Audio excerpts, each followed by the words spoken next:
만약 당신의 목숨을 바쳐야만 가장 소중한 사람을 구할 수 있다면 당신은 어떤 선택을 하시겠습니까? 지금으로부터 아주 오래전 한 소녀가 던진 이 무거운 질문이 거대한 기적을 만들어냈다면 믿으시겠어요? 이것은 단순히 낡은 책장 속에 잠들어 있는 옛날 이야기가 아닙니다. 오늘 우리가 이야기할 내용은 한 소녀의 지극한 희생이 어떻게 한 나라 전체를 뒤흔들고 불가능해 보였던 기적을 현실로 만들었는지에 대한 기록이죠. 이 이야기는 각박한 시대를 살아가는 우리에게 잊혀가던 사랑의 본질적인 가치와 인간의 가장 순수한 마음이 지닌 힘이 어디까지 뻗어나갈 수 있는지 그 깊고도 놀라운 의미를 되새기게 할 겁니다. 보는 내내 당신의 마음속에 큰 울림과 따뜻한 감동을 선사할 그 놀라운 여정을 지금 바로 시작합니다. 이야기는 황주 도화동이라는 작은 마을에서 시작됩니다. 이곳의 양반 가문 출신이지만 가세가 기울어 가난하게 살아가는 심학규라는 인물이 있었죠. 그는 비록 앞을 보지 못하는 장애를 가졌지만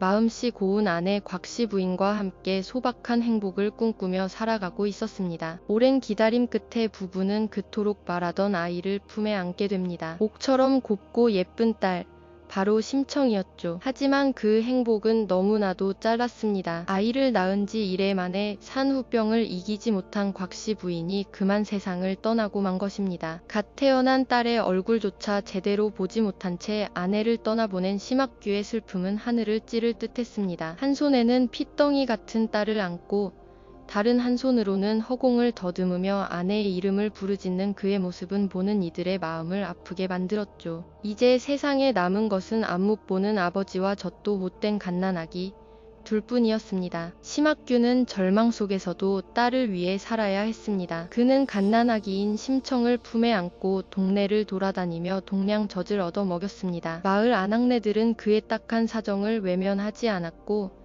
자신의 아이에게 물릴 젖을 기꺼이 심청에게 나누어 주었죠. 그렇게 심청은 온 마을 사람들의 따뜻한 정을 받으며 무럭무럭 자라났습니다. 7살이 되던 해부터는 아버지를 대신 해밥을 짓고 빨래를 하며 집안 살림을 도맡기 시작했어요. 작은 손으로 서툴게 쌀을 씻고 자기 몸만한 빨랫방망이를 들고 개울가로 향하는 어린 심청의 모습은 대견하면서도 한편으로는 가슴 아픈 풍경이었습니다. 가난은 뼈에 사무치도록 고통스러웠지만 부녀의 초가 집에는 언제나 서로를 위하는 따뜻한 사랑이 가득했습니다. 낡고 삐걱거리는 문틈으로 스며 드는 찬바람도 그들의 정을 얼어붙게 하지는 못했거든요. 조금 더 자라서는 아예 아버지를 이끌고 동량을 나서 기도했습니다. 오히려 눈이 보이지 않는 아버지가 세상의 험한 길에서 넘어지지 않도록 든든한 지팡이가 되어 주었죠. 그녀의 작은 손은 언제나 아버지의 커다랗고 거친 손을 굳게 잡고 있었습니다. 아버지, 이쪽은 돌부리가 많으니 조심하세요. 저기 앞에서 향긋한 꽃내음이 나네요. 그러던 어느 날 심학규는 늦은 밤까지 집에 돌아오지 않는 딸을 마중하러 나섰다가 그만 발을 헛디뎌 깊은 개울에 빠지는 사고를 당하게 됩니다. 차가운 물속에서 허우적거리던 그는 죽음의 공포를 느꼈죠. 바로 그때 근처 몽운사를 지나던 한 스님이 그의 비명을 듣고 달려와 목숨을 구해주었습니다. 스님은 그의 딱한 사정을 듣고는 안타까워하며 한 가지 제안을 건넸습니다. 부처님께 공양미 300석을 시주하면 능히 눈을 뜰 수 있을 것입니다. 그 말을 듣는 순간 심학규의 귀가 번쩍 뜨였습니다. 집에는 당장 한 톨의 쌀도 없는 처지였지만 그는 덜컥 약속을 하고 맙니다. 제가 반드시 공양미 300석을 시주하겠나이다. 하지만 집으로 돌아온 심학규는 이내 깊은 후회와 절망에 빠졌습니다. 그는 텅 빈 쌀독을 더듬으며 자신의 어리석음을 탓하고 밤새 한숨을 내쉬었습니다. 그날 밤 심청은 잠든 아버지의 곁에서 조용히 눈물을 삼키며 결심을. 며칠 동안 심청은 공양미 300석을 구할 방법을 찾기 위해 백방으로 수소문했습니다. 부잣집에 몸종으로 들어가거나 굳은 일을 도맡아 하려 했지만 그대가로 받을 수 있는 돈은 턱없이 부족했죠. 시간은 하염없이 흘러갔고 심학규의 한숨은 날마다 깊어져만 갔습니다. 심청의 마음도 타들어갔습니다. 그러던 중 남경으로 장사를 떠나는 뱃사람들이 인당수라는 거친 바다의 제물로 바칠 처녀를 구한다는 소문이 그녀의 귀에 들려왔습니다. 그들은 제물로 팔려오는 처녀의 몸값으로 쌀 300석을 내걸었다고 했습니다. 그 말을 듣는 순간 심청은 이것이 하늘이 자신에게 내린 기회이자 운명이라고 생각했습니다. 자신의 목숨을 바치면 아버지의 눈을 뜨게 할 수 있다는 생각에 그녀는 두려움보다 먼저 안도감을 느꼈습니다. 그녀는 곧장 뱃사람들을 찾아갔습니다. 심청은 하얀 종이 위에 자신의 이름을 적고 손도장을 찍었습니다. 그녀는 뱃사람들로부터 받은 쌀 300석을 곧장 몽운사로 보냈습니다. 그리고는 아무것도 모르는 아버지에게 태연한 얼굴로 거짓. 아버지, 기뻐해주세요. 무릉골에 사는 장 승상댁에서 저를 수양딸로 삼고 싶다 하셔요. 그 댁에서 우리 사정을 들으시고 공양미 300석을 대신 내어주시기로 했답니다. 이 말을 들은 심학규는 뛸 듯이 기뻐했습니다. 딸이 좋은 집에 가서 고생하지 않고 살게 되었다는 사실과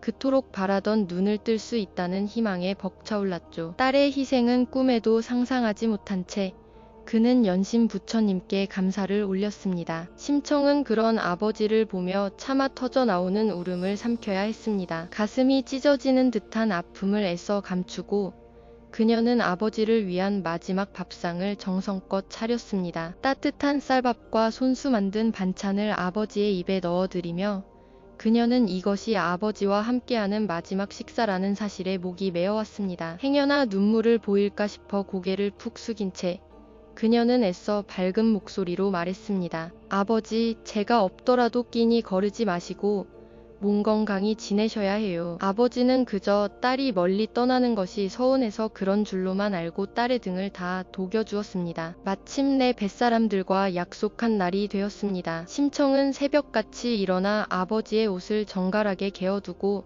집안 구석구석을 쓸고 닦았습니다. 아버지가 잠에서 깨기 전 그녀는 조용히 집을 나섰습니다. 멀어져 가는 집을 하염없이 바라보던 그녀의 눈에서는 뜨거운 눈물이 쉴 새 없이 흘러내렸습니다. 부두에 도착하자 거대한 배 한 척이 그녀를 기다리고 있었습니다. 뱃사람들은 그녀를 재촉했고 심청은 작은 배에 몸을 실었습니다. 며칠간의 항해 끝에 배는 마침내 인당수 한가운데에 멈춰섰습니다. 검푸른 물결이 집어삼킬 듯 으르렁거리는 바다. 뱃사람들은 재물을 바치기 위한 제사상을 차렸고 심청은 곱게 단장한 채 뱃머리에 섰습니다. 그녀는 눈을 감고 마지막으로 아버지를 떠올렸습니다. 부디 제 목숨을 거두시고 제 아버지의 눈을 뜨게 해주십시오. 기도를 마친 심청은 한치의 망설임도 없이 스스로 치맛자락을 뒤집어 쓰고 거친 파도가 몰아치는 인당수 속으로 몸을 던졌습니다. 차가운 물이 순식간에 그녀의 온몸을 감쌌습니다. 숨이 막혀오고 의식이 흐려지는 절체절명의 순간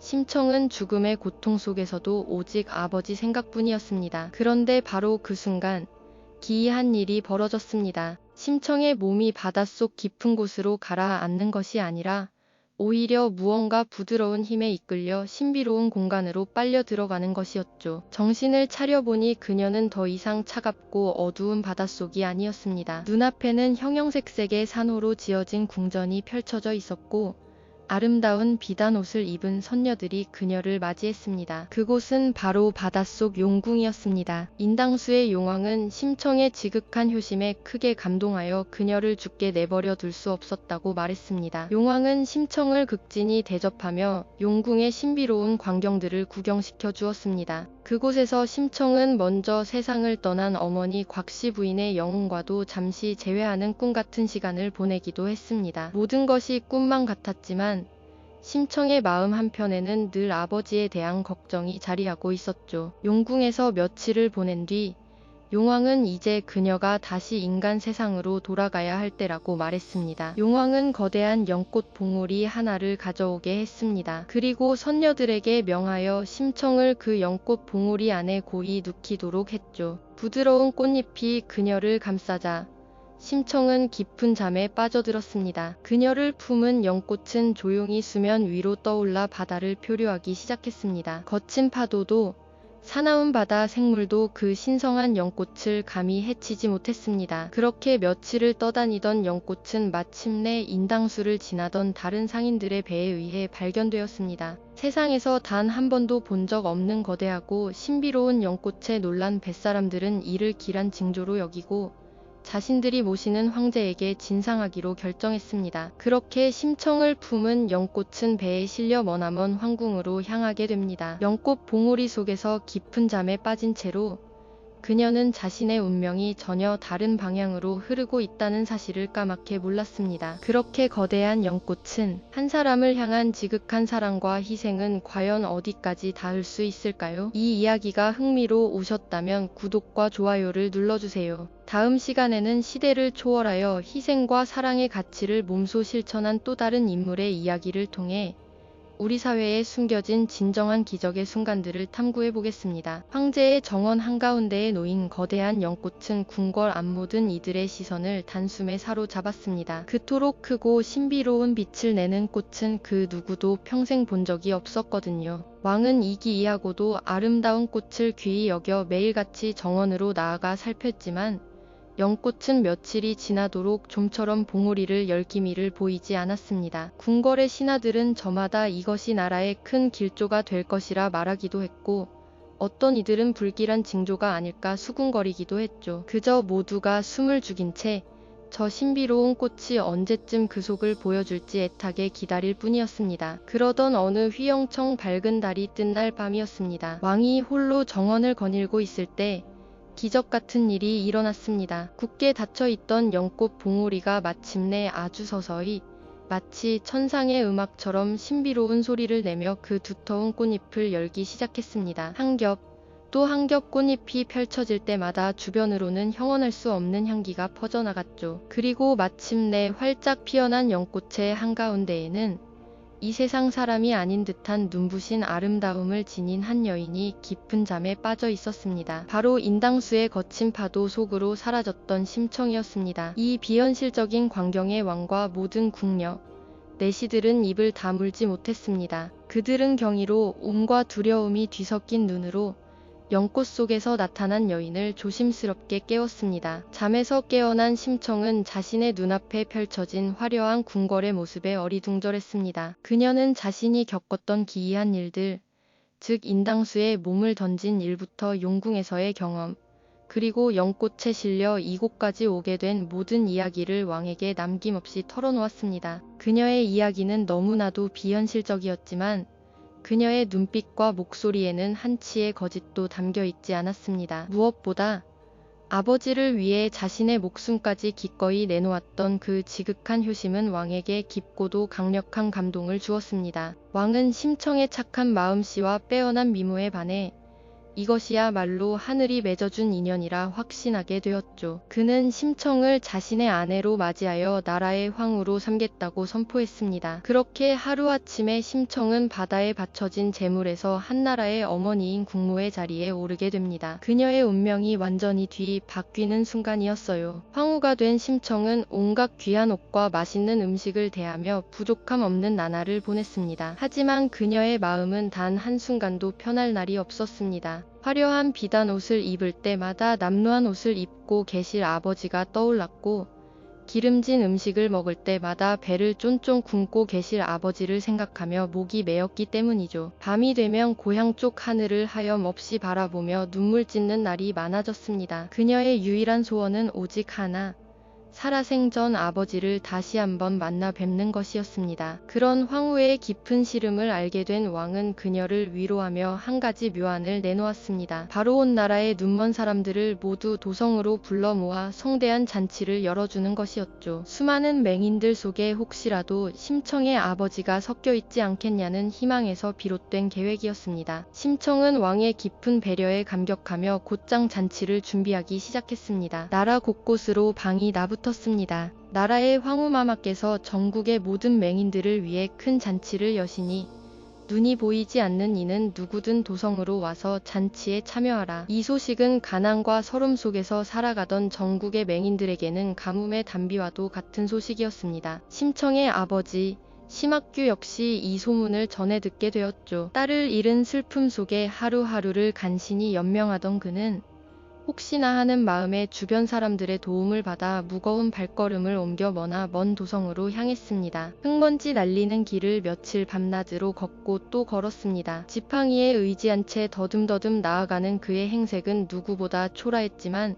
그의 마음속에는 어쩌면 하는 작은 희망의 불씨가 타오르고 있었습니다. 마침내 맹인 잔치가 열리는 날이 되었습니다. 궁궐 앞마당은 전국 각지에서 모여든 맹인들로 인산인해를 이루었습니다. 심청은 가장 화려한 황후의 옷을 입고 높은 단상에 앉아 잔치에 들어서는 맹인들을 한 사람 한 사람 애타는 눈으로 살폈습니다. 하루가 지나고 이틀이 지나도 그토록 그리던 아버지의 모습은 보이지 않았습니다. 그녀의 마음은 점점 타들어갔죠. 혹시나 아버님께서 이미 세상을 떠나신 것은 아닐까? 아니면 너무 멀어 이곳까지 오지 못하신 것은 아닐까?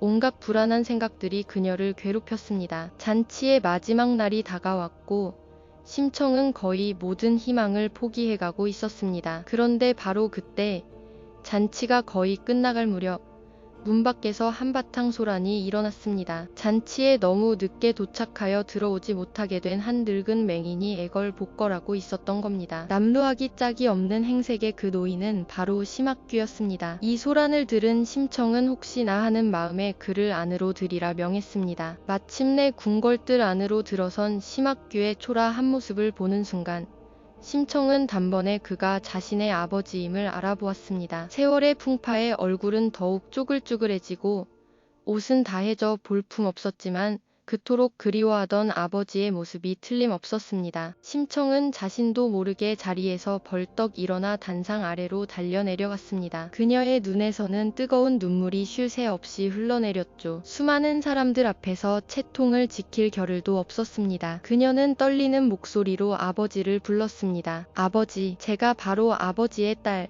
청이입니다. 그 목소리를 듣는 순간 심학규는 온몸이 그대로 굳어버렸습니다. 꿈속에서조차 그토록 듣고 싶었던, 죽은 줄로만 알았던 딸의 목소리가 분명했습니다. 그는 믿을 수 없다는 듯 허공을 향해 손을 더듬으며 물었습니다. 아니, 이게 누구의 목소리냐? 죽었던 내 딸 청이가 살아 돌아왔단 말이냐? 정녕 내 딸 청이가 맞느냐? 심청은 울면서 아버지에게 달려가 그의 손을 덥석 잡았습니다. 아버지, 맞아요. 제가 바로 청이에요. 불효녀 청이가 살아 돌아왔어요. 아버지. 딸의 따뜻한 손길과 애절한 목소리가 온몸으로 느껴지자 심학규는 벅차오르는 감정을 주체할 수 없었습니다. 그는 하늘을 향해 외쳤습니다. 오, 하느님, 이것이 꿈이 아니라면 부디 내 딸의 얼굴을 한번 보게 해주십시오. 바로 그 순간 기적이 일어났습니다. 딸을 보고 싶은 간절한 마음이 하늘에 닿았던 것일까요? 수십 년간 굳게 닫혀있던 심학규의 두 눈이 번쩍 뜨였습니다. 그의 눈앞을 가리고 있던 칠흑 같은 어둠이 한순간에 걷히고